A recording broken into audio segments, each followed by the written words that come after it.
December মানেই বড়দিন, ইংরেজি নতুন বছরের আবাহন। উদযাপনের ঢেউ আছড়ে পড়েছে কলকাতা থেকে দূরে শিমুলপুরাতেও। সেখানে ঝিল্লি চৌধুরী তার শ্বশুরবাড়ির সমস্ত কচিকাচার জীবন্ত সান্তাক্লজ নেচে গেয়ে উপহার দিয়ে প্রত্যেকের মুখে হাসি ফুটিয়েছে, যা দেখে মুগ্ধ স্বামী ঋষি। এবার কি তার শান্তা সেজে স্ত্রীকে পাল্টা উপহার দেওয়ার পালা? কিন্তু উপরওয়ালার কারসাজি যে অন্য। তিনি বাড়ির মেজ ছেলের জীবনে অতীত ফিরিয়ে আনছেন। ঋদ্ধির জীবনে ফিরছে প্রেমিকা ঝোড়া ক্রিসমাসের দিনেই। তারপর বাকি রহস্য ফাঁসের আগেই কাট কাট চিৎকার। এক লহমায় শিমুলপুরা হয়ে গেল দক্ষিণ কলকাতার ভারতলক্ষ্মী স্টুডিও।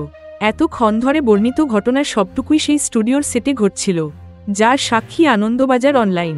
সেটেই চৌধুরী পরিবারের অন্দরমহল, আলো, ক্রিসমাস ট্রি, তারা দিয়ে সাজানো। যৌথ পরিবারের এই বাড়িটির নামই তেঁতুলপাতা। এখানে সুজন হয়ে সস্ত্রীক 3 ছেলের বাস। এদেরই অন্যতম ঋদ্ধি ওরফে গৌরব চট্টোপাধ্যায়, পর্দার যার স্ত্রী ঝিল্লি ঋতুব্রতা দে। প্রাক্তন প্রেমিকা হয়ে লম্বা বিরতির পরে ধারাবাহিকে সদ্য ফিরেছেন রোশনী ভট্টাচার্য। তিনিই ধারাবাহিকে ঝোড়া কে ঝিল্লি মুখোমুখি পৌঁছে দিচ্ছেন বড়জা খেয়ালি। এই ভূমিকায় কাউন্সিলর স্মৃতমা ভট্টাচার্য। শুটিংয়ের ফাঁকে রহস্য ফাঁস করার মতো করেই জানালেন ঝিল্লি ঋতুব্রতা, রোজ 14 ঘন্টা করে একসঙ্গে কাজ করি। মুখে কুলু পেটে থাকলে রসায়ন পর্দায় ফুটবে, তার উপরে আমি প্রচণ্ড ছটফটে। সঙ্গদোষে গৌরবদাও বদলে গিয়েছে।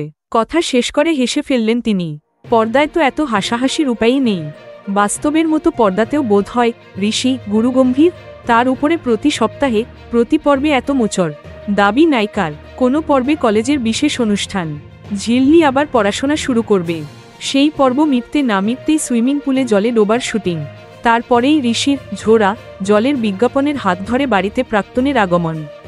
ভরা শীতে জলে ডুবে শুটিং। নিজেদের গরম করলেন কিভাবে?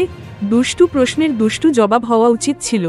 একাধিক ধারাবাহিকের নায়িকা পোড় খাওয়া। তিনি মিষ্টি হেসে জবাব দিলেন, আমি তো গরম জলে মধু মিশিয়ে খেয়ে নিজেকে চাঙ্গা রেখেছি।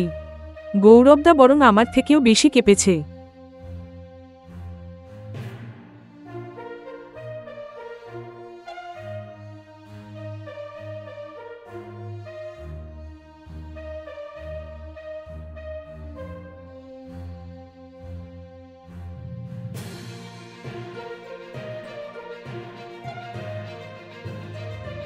Thank you so much for watching our videos.